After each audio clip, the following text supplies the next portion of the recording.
is my great privilege to introduce to you the next speaker, who, first of all, in my humble opinion, is a great physician. First, he is a doctor of medicine. And then he pursued that special branch of medicine called psychiatry. He has written many inspiring articles. The last one, which I would call to your attention, perhaps he has written some since, if so, not to my knowledge. The Ego Factors in the Surrender of Alcoholism, of which we have had some reprints that we have passed around to members in our various groups in Rochester. We think it is one of the finest things that has been written in recent years. And of course, all of we alcoholics are endowed with this superego, which he so beautifully describes. And would you indulge me in a story a moment? It's not too bad. I think that the alcoholic constantly has the problem of toning down the superego, and it's best illustrated by a story of a Rochester bus driver who had a bus full of people aboard at the 5 o'clock rush hour. And as he drew up to a stoplight and gathered enough more sardines to pack into the aisles, the light turned green. The bus started forward. And at that very moment, a woman who was, I shouldn't say a woman, that happened to be a female, who was around 272 days pregnant, stepped down across the crosswalk and started across in front of the bus. He jammed on his brakes, and all of the sardines nearly crashed into the front end of the bus. He slammed open that front door and said to the woman, he said, "Lady, I want to tell you, you can get knocked down too."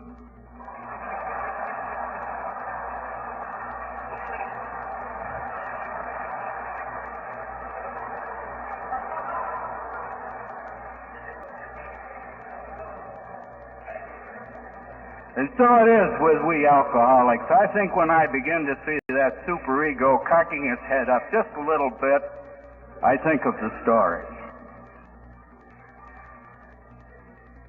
It gives me great pleasure at this time to introduce to you Phil's friend of many years standing, a great friend of AA, a fine physician, scientist, and research man, Dr. Harry Tiebout of New York City.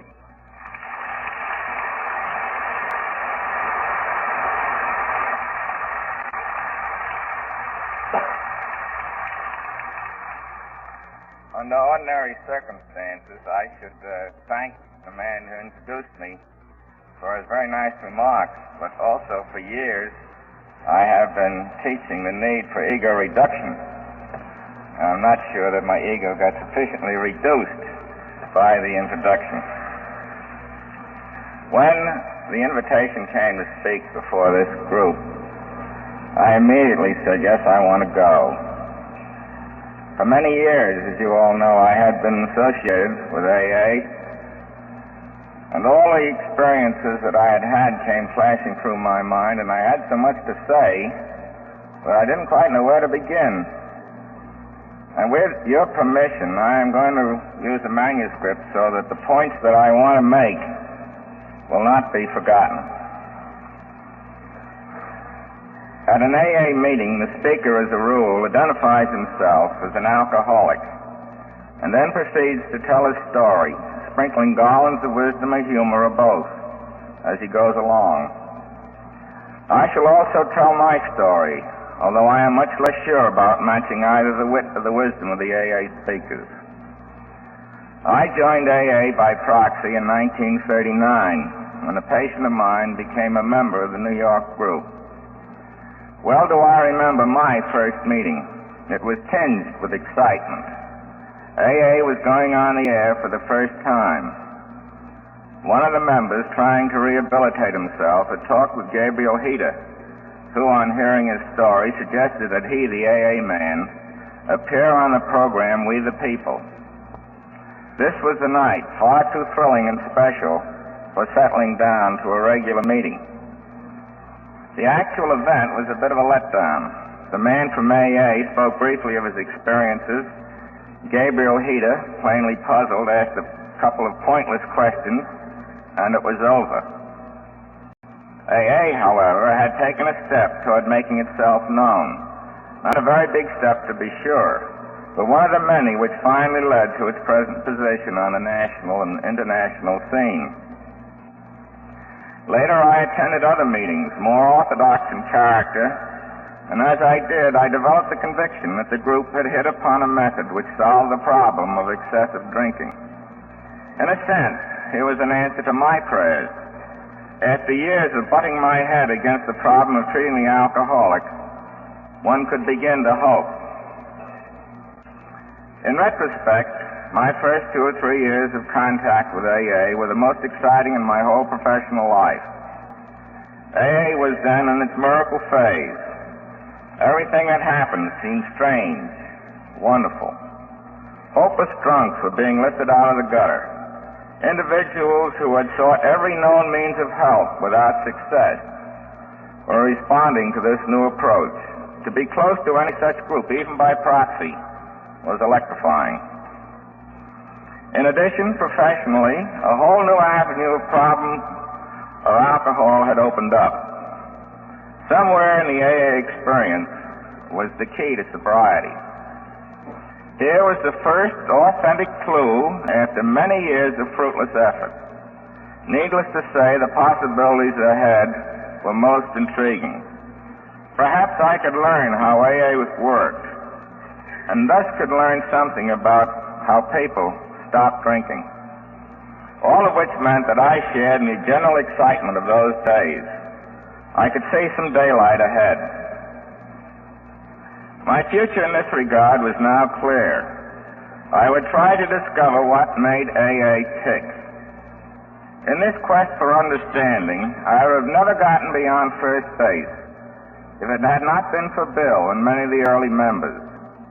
A study of the 12 steps helped a little, but of far greater importance were the many insights already possessed by Bill and the others into the process through which AA brought about its results.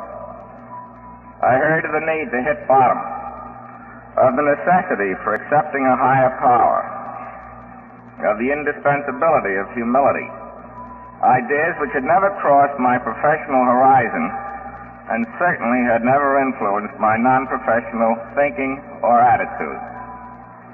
Revolutionary as they were, they nevertheless made sense, and I found myself embarked on a tour of discovery. I began to recognize more clearly what hitting bottom really implied, and I began to do what I could to induce the experience in others, always wondering what was happening inside the individual as he went through the crisis of hitting bottom. Finally, fortune smiled upon me again, this time from another patient. For some period, she had been under my new brand of psychotherapy designed to promote hitting bottom.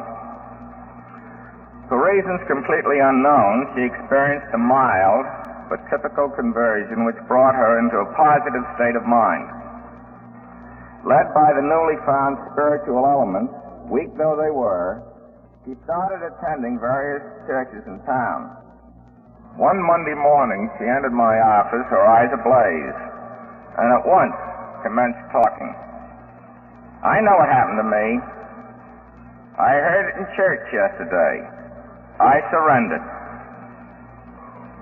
With that word surrender, she handed me my first real awareness of what happened during the period of hitting bottom. The individual was fighting an admission of being licked, of admitting that he was powerless.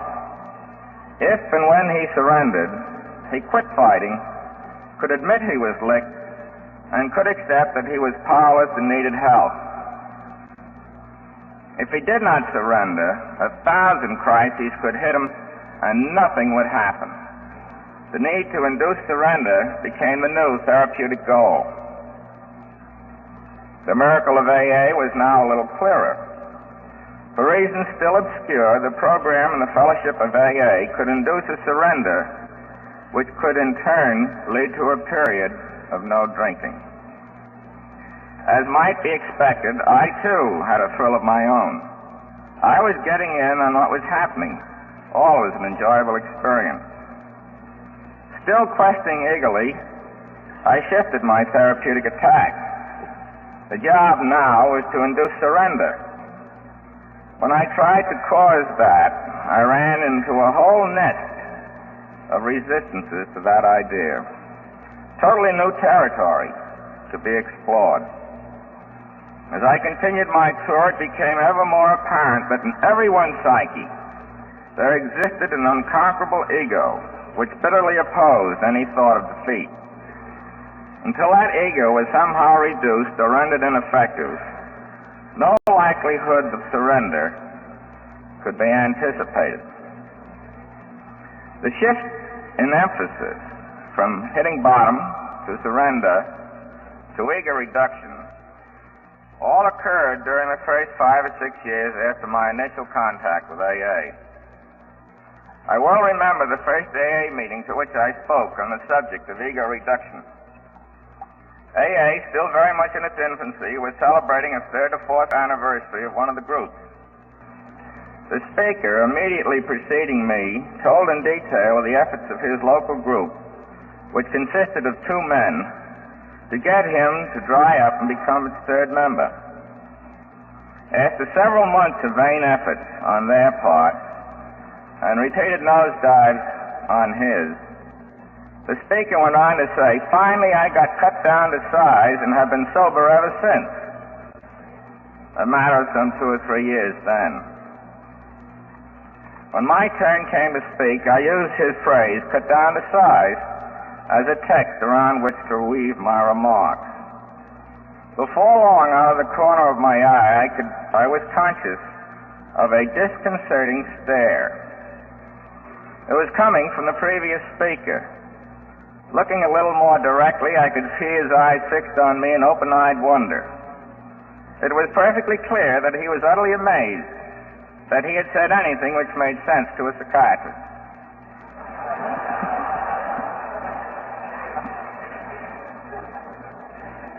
The look of incredulity never left his face for my entire talk.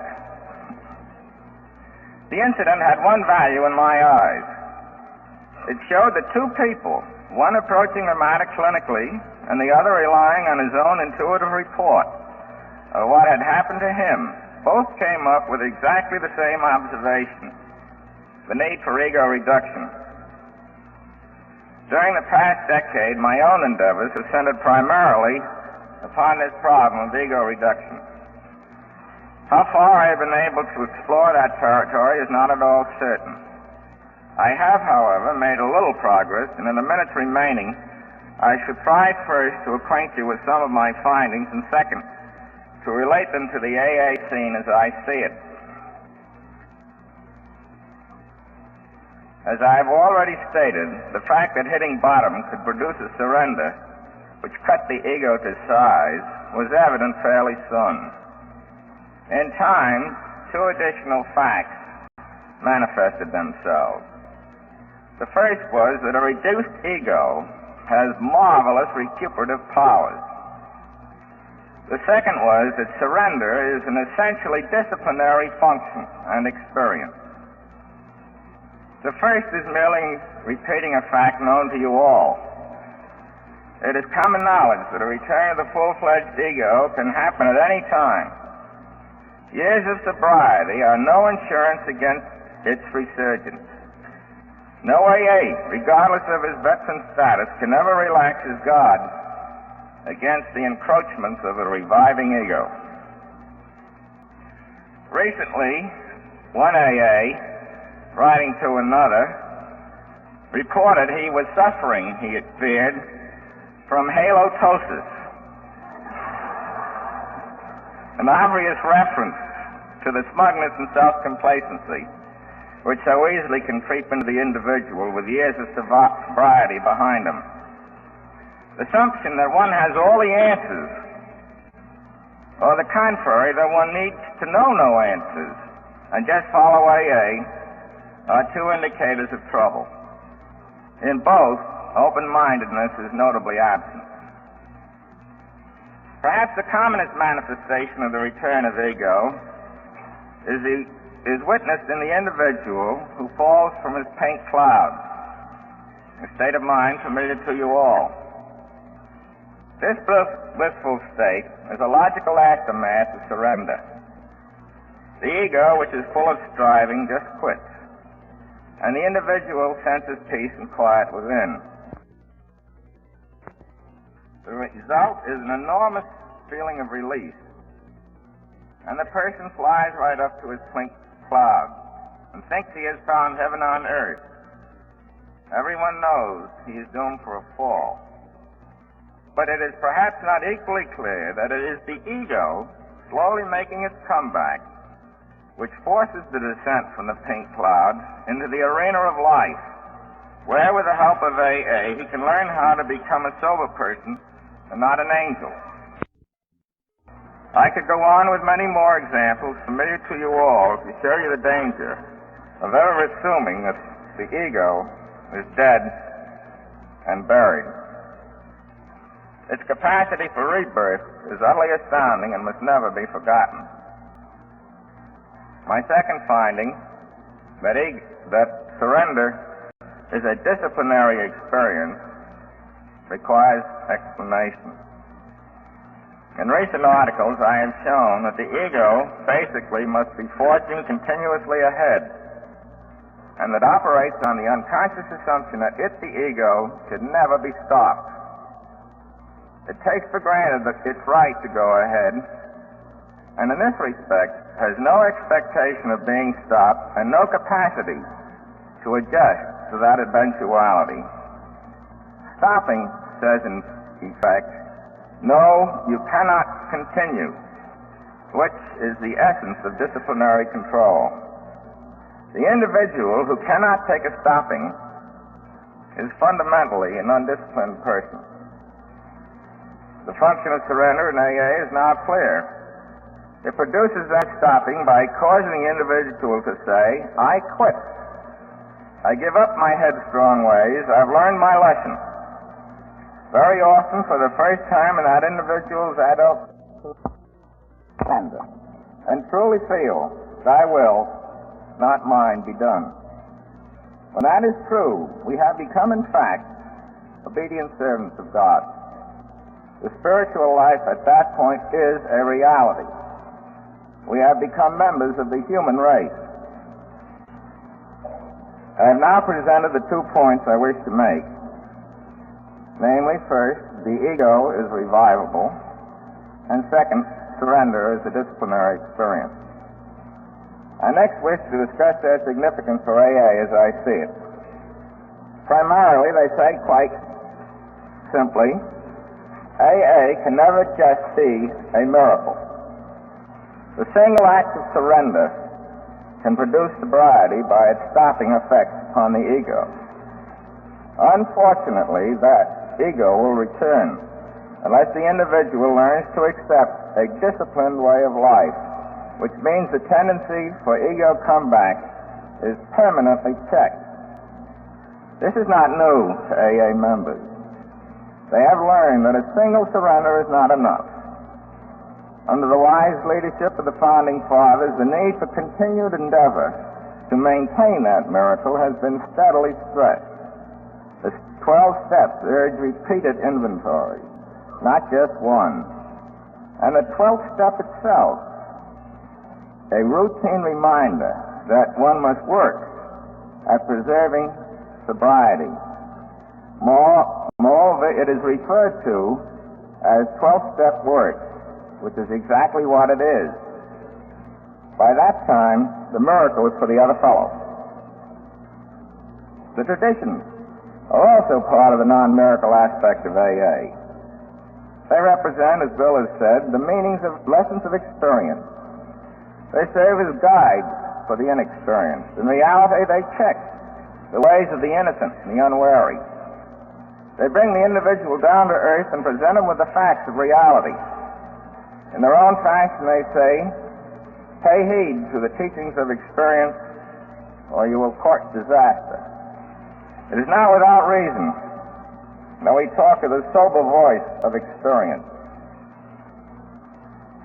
My stress on the non-miracle elements of AA has a purpose. When I first made my acquaintance with AA, I rode the pink cloud with most of its members. I, too, went through a period of disillusionment, and fortunately for me, I came out with a faith far stronger than anything a pink cloud can supply. Mind you, I'm not selling miracles short. They do loosen the individual up. I know, however, now, the truth of the biblical saying, by their works you shall know them. Only through hard toil and labor can lasting results be obtained. As a consequence of the need for work to supplement any miracle, my interest in the non-miracle features has grown. I can accept more truly the necessity of organization, of structure, which curbs as well as guides. I believe there must be meetings like this one to provide a sense of belonging to a big working organization of which each individual is but a part. And I believe that any group of individuals who fails to participate in the enterprise of the organization is rendering himself and his group a disservice by not submitting to the disciplinary values inherent in those activities. We may be keeping the ego free of entanglements, but he is also keeping himself unstopped.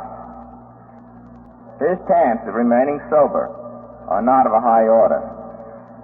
He is really going it alone and is headed for another miracle which may not come off the next time. In closing, let me reaffirm my proxy membership in AA. I have been in on its glowing start, and I shared in its growing pains, and now have reached a state of deep conviction in the soundness of the AA process, including its miracle aspects. I tried to convey to you some of my observations on the nature of that process. I hope they will help in making the AA experience not just a miracle, but a way of life which is filled with eternal values. AA has, I can assure you, done just that for me. Thank you.